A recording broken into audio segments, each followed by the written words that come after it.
A superpower is a state with a dominant position characterized by its extensive ability to exert influence or project power on a global scale. This is done through the combined means of economic, military, technological and cultural strength as well as diplomatic and soft power influence. Traditionally, superpowers are preeminent among the great powers.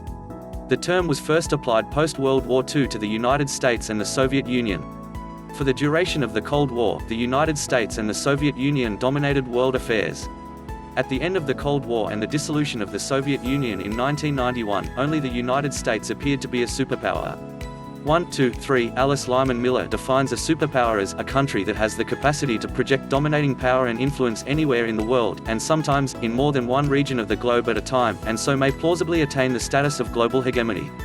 4. Few countries have the potential to become superpowers. China is now considered an economic superpower, but it has been argued it presently lacks several factors including military and soft power to be widely recognized as a global superpower. 5. 6.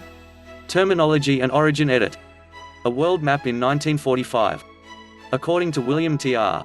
Fox, the United States blue, the Soviet Union red, and the British Empire teal were superpowers. Countries with United States military bases and facilities, as the United States still remains the leading example of superpower military projection. No agreed definition of what is a superpower exists and may differ between sources.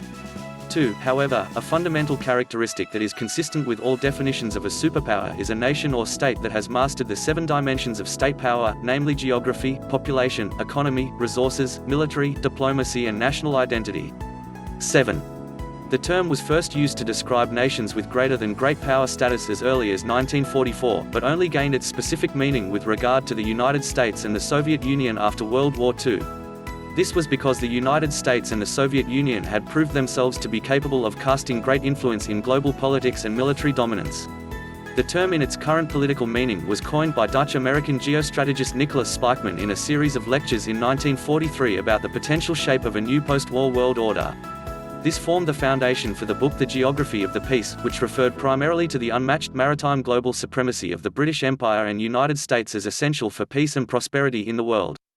A year later in 1944, William T.R. Fox, an American foreign policy professor, elaborated on the concept in the book The Superpowers, the United States, Britain and the Soviet Union, their responsibility for peace, which spoke of the global reach of a super-empowered nation.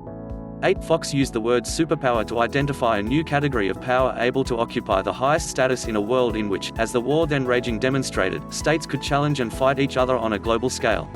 According to him, at that moment there were 3 states that were superpowers, namely the United States, the Soviet Union and the United Kingdom. The British Empire was the most extensive empire in world history and considered the foremost great power, holding sway over 25% of the world's population 9, and controlling about 25% of the Earth's total land area, while the United States and the Soviet Union grew in power before and during World War II. The UK would face serious political, financial and colonial issues after World War II that left it unable to match Soviet or American power.